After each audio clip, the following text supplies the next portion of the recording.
Waking up early, getting ready for school. Brush your teeth, fix your hair, but don't forget this rule. This rule.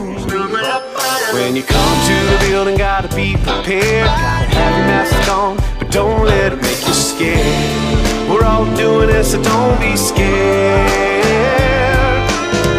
Wash your hands, give everybody space. Rid of the germs and don't leave a trace. First line of defense is a mask on your face. But don't forget this rule. You got to wear your mask at school.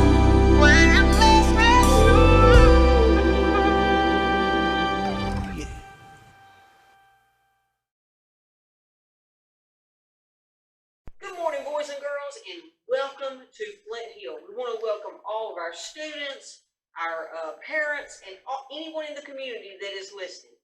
We got a special day today. Today is September the 11th, 2020. Many of us remember the September the 11th, 2001. They have a little geography lesson here. That's the reason I'm standing in front of this wonderful mural that we have here at Flint Hill at the end of the hallway going into our 5th grade classrooms. On September the 11th, 2001, that's when our nation was attacked. And many of us can remember about that, but I kind of want to show the boys and girls, we're here in Georgia. Now, the attacks that happened when the airplanes were attacked and went into the World Trade Centers, that's in New York up here, okay? And then there was also a plane that went into the Pentagon, which is in Washington, D.C., which is right here. And then we also had another plane that was in Pennsylvania, which is right up here. And so you can see this was all kind of in an area close to each other. And we were down here, okay, if we lived in Georgia, okay? So I want you to think about that as today's show goes on and you hear about some of the memories and different things that Miss Cannon has put together for us. That's our special treat for you for today. Now, what I want to also tell you about is some good news. We had yesterday 698 students on Zoom. 698 of our students were able to get into Zoom yesterday and attend classes. And that is awesome. We still have some that we're still struggling to get in, but boys and girls, we're hoping that today we're going to get those in, and we have our entire 100% of our Flint Hill Wolfpack back with us, even though it will be in Zoom.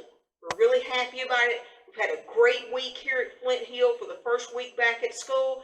We do miss you, boys and girls. We wish you were here in the building with us. But we do understand what's going on, and we want everyone to stay safe. Remember the 3 W's? Wear a mask, wash your hands, and watch your distance. And we will be back soon.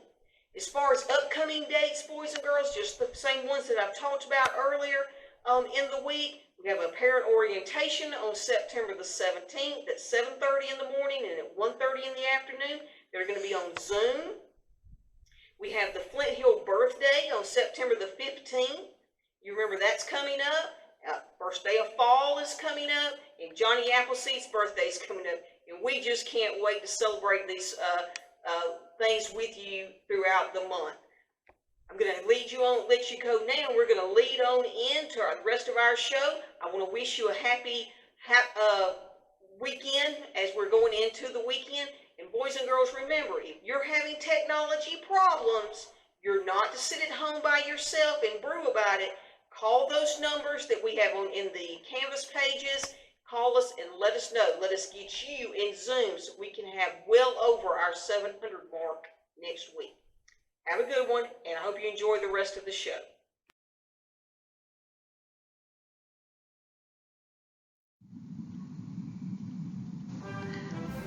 Hey boys and girls, welcome to the Flint Hill Weather Center. Meteorologist Memoji here with your weekend forecast for Friday, September 11th, 2020.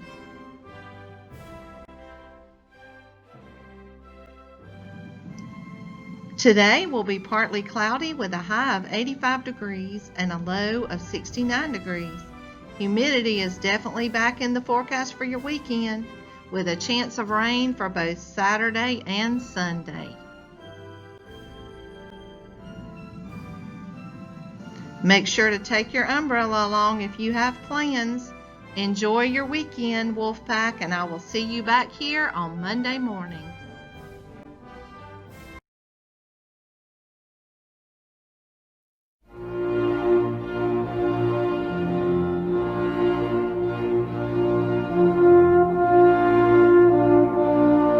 Stand and pay respect to our flag and country.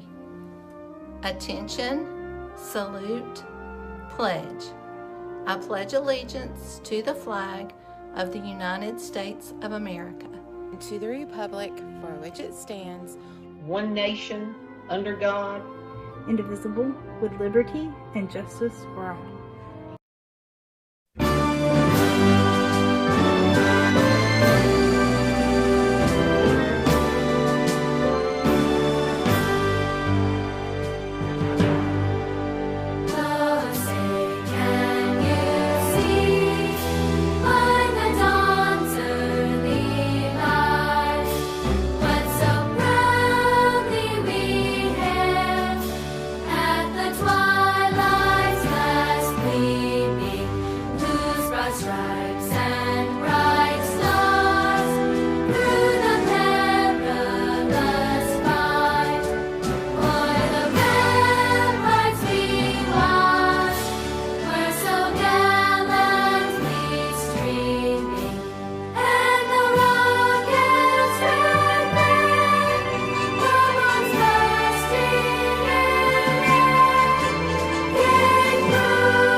I do walking tours of the 9/11 Memorial for the 9/11 Tribute Center.